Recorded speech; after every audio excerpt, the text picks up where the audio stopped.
Здравейте всички! Добре дошли на лайв с Стан. Само да ми потвърдите, че се чуваме и виждаме. Супер!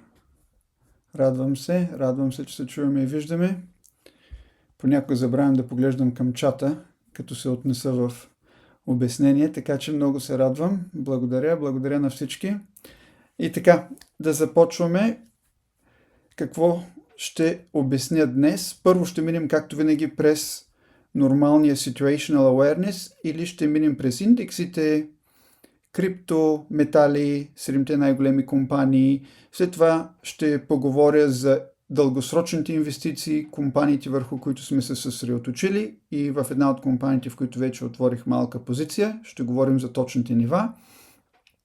След това ще ви покажа магията на техническия анализ, която на английски, ако мога така да го обясня, will blow your mind, по начина, по който някои от техническите показатели работят, но за това ще го оставим малко по-късно. Хари искаше да погледнем една компания, която всъщност е много интересна от техническа гледна точка, така че за това след малко. Първо започвам с SPX. Няма да отделя много време за SPX, поради простата причина, че има отделно видео. Набързо само ще кажа, че въпреки че големите технологически гиганти като Microsoft и Apple и Amazon най-вече от последната седмица са доста надолу от върховете, SPX продължава да е близко до върха поради проста причина, че наблюдаваме ротация. Затова в отделното видео, в видеото за SPX, включих и 11-те сектора, в които може да видите тая ротация нагледно. Така, минаваме към NDX, което е 100-те най-големи компании в NASDAQ, и тук смятам, че ясно се вижда разликата между SPX, който е 500-те най-големи компании. Обясних как работи като дизайн самия индекс. NDX е подобен, но с 100-те най-големи в NASDAQ. И както виждате, тук вече имаме полуизразен даунтренд или нисходящ тренд, при който ако тия нива от 24 500 не се задържат, най-вероятно ще преминем и в даунтренд, допълнителен все още под тия нива от 23 800, и тогава ще имам потвърждение на този двоен връх. За сега все още имаме шанс за обрат, въпреки че изглежда доста по-малък за в момента. Компаниите с малка капитализация, Russell 2000, смятам, че са много по-стабилни, много по-лесно са за предвидими в случая. Смятам, че намалянето на лихвите ще им се отрази най-добре на тях. Мисля, че това го споменавам вече няколко пъти. Компаниите с малка капитализация обикновено имат големи заеми, така че намаляването на лихвите означава, че тия заеми ще бъдат в по-малки размери, което от друга гледна точка ще означава, че ще донесат повече печалба, earnings per share и така нататък за акционерите, така че това е една от причините, поради която този индекс продължава да е много близко до върха.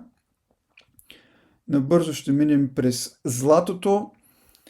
За златото може би е добре да се погледне на седмична база, тъй като за в момента аз какво виждам е, че виждаме ето тук се очертава по-нисък връх. Имали сме ето го върхът тук от 29 януари. По-нисък връх, ако цената продължи надолу и този връх бъде потвърден, следващия таргет, следващата цел е на около 4400.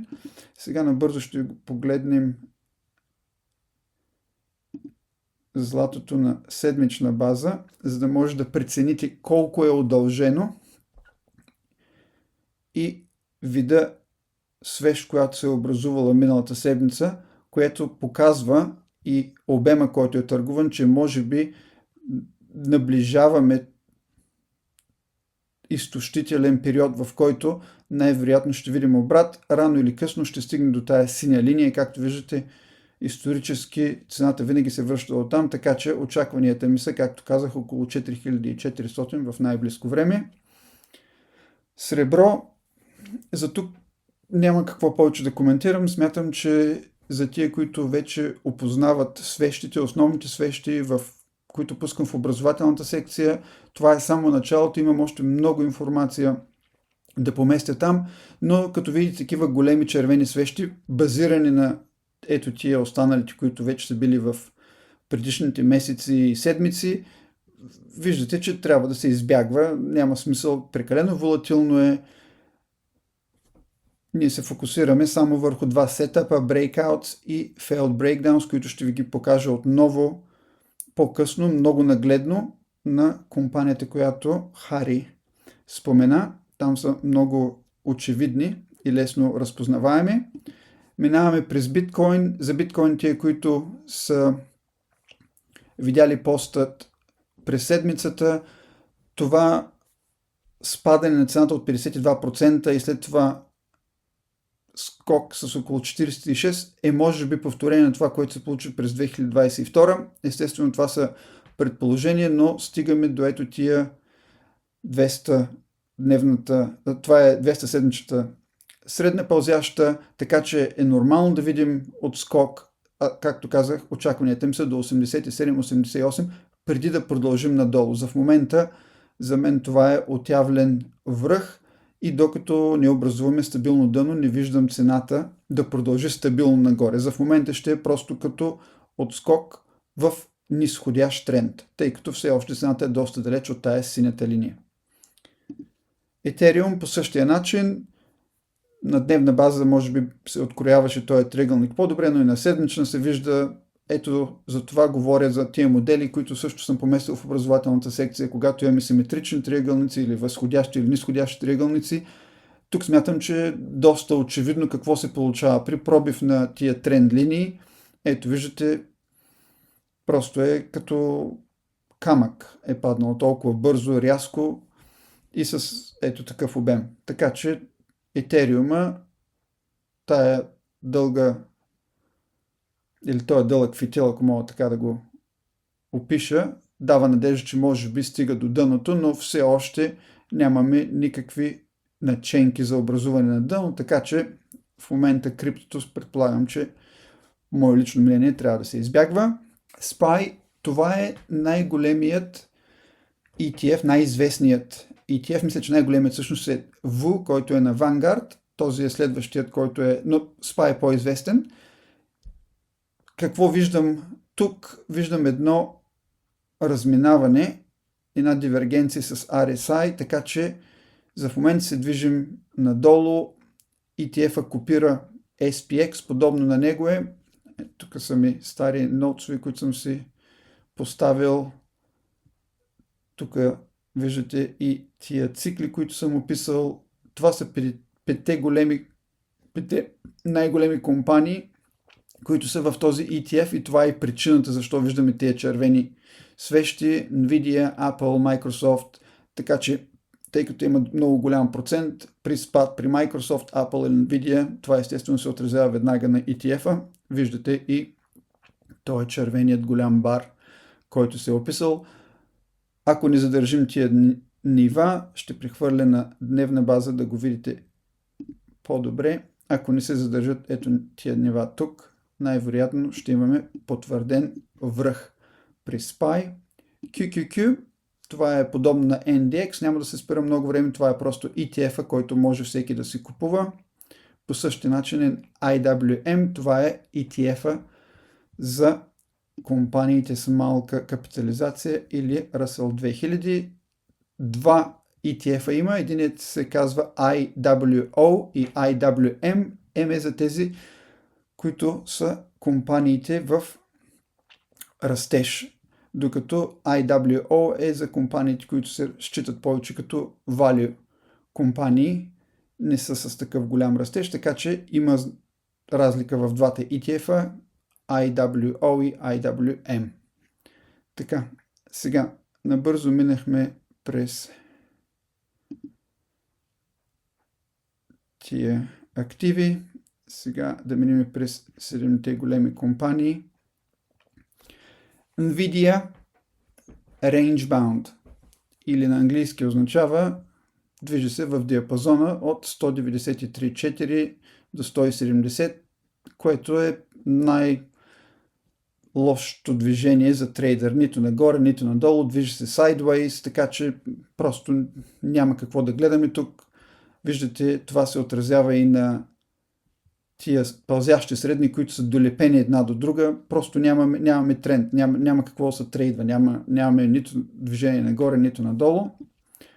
Microsoft, ще се върна на тая компания малко по-късно и за нивата, в които аз отворих позиция. Ще погледнем и на седмична база. Tesla, имахме движение нагоре. Виждате, че тая 100-дневна средна може би ще работи и при Tesla. Виждаме движенията, които се образуват тук, как отскача приблизително от нея. Така че за в момента Tesla е много особена компания. На няколко пъти вече казвам, въпреки че е много скъпа, ако се разглежда фундаментално, изглежда, че тия големи фондове никой не иска да продава. Както виждате, нямаме големи червени барове тук отдолу, обемни, които да ни подсказват, че големите фондове искат да се оттърват от компанията. Напълно противоположното всъщност се вижда, че всички се задържат и в момента сме отново в един тип диапазон.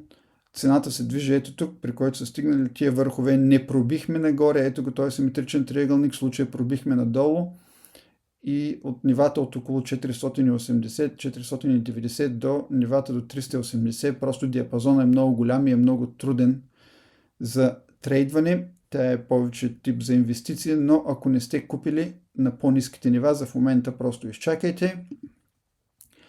За Apple на няколко пъти споменавам за тия декемврийски повторения, където цената пада трета година подред.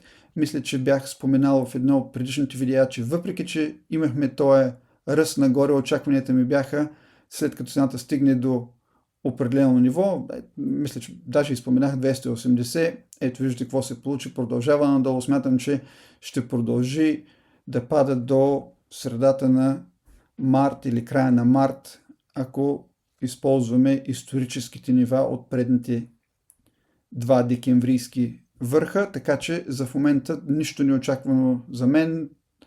Очакванията ми са, когато образува дъно на доста по-ниски нива, евентуално да отворя позиция, но не е интересна за мен.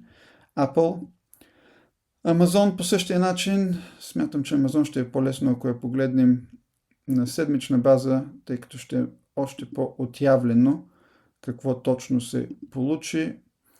Ето какво се получи. Пробив на тия възходящи канали и в момента стремглаво надолу към 200 седмичната средна. Ще търсим нивата около 200 седмичната средна и тогава ще потърсим дали е подходящо за отваряне на позиция. Amazon е голяма компания, не е само за разнос, както повечето хора я свързват. Както знаете, там има AWS, тя е намесена и с дейта центрове, и с софтуер, и с филми, с Amazon Prime и така нататък. Така че това е компания, в която при подходящ вход може да държите за доста по-дълъг период от време, но за в момента тия червени обемни барове и това движение за в момента не е подходящо за отваряне на позиция. За Google вече споменах, че за мен наближаваме, след като стигнахме тая цел, цената най-вероятно ще продължи надолу. Колко дълго ще продължи надолу е труден въпрос, но при пробив на тая 20 седмична средна очаквам, че цената ще падне на нива от около 250-260 абсолютно минимум, а може и по-надолу, като рано или късно също ще стигне до тая 200 седмична средна. Както виждате, тия закръглените места, където е било подходящо за отваряне на позиция, ето тук. Така че, ако не сте в Google, не съжалявайте, отново ще има възможност, но за в момента е по-добре да се продава при пробив на тази 20 седмична средна или на нивата от около 300. Обикновено какво се получава при пробив на кръгли числа? Ще видим толкова бърз и силен спад, че който не е продал, просто ще съжалява, тъй като съм сигурен, че ще има дни, в които цената ще падне с 5, 6, може и 10%. Мета смятам, че за в момента ще тръгне в даунтренд, тъй като ако пробие под тия нива, тук имаме една празна, един гап от миналата година, подобно на Microsoft, очаквам да го затвори. И ако мине под тия нива в момента на около 580, всъщност ще потвърди, че това е било връх и за съжаление това ще е може би един по-дългосрочен връх, въпреки че компанията фундаментално е стабилна, сравнително ефтина, това не значи, че няма да влезе в нисходящ тренд. Както споменах за предните компании, ако някой се интересува от Мета, бих му препоръчал да изчаква на нива от 477, а до тогава може би и тая 207 средна ще се качи нагоре, така че това ще са подходящите нива. Така, това бяха активите за Situational Awareness. Сега искам да мина набързо към компаниите, които съм отделил за инвестиции, за дългосрочни.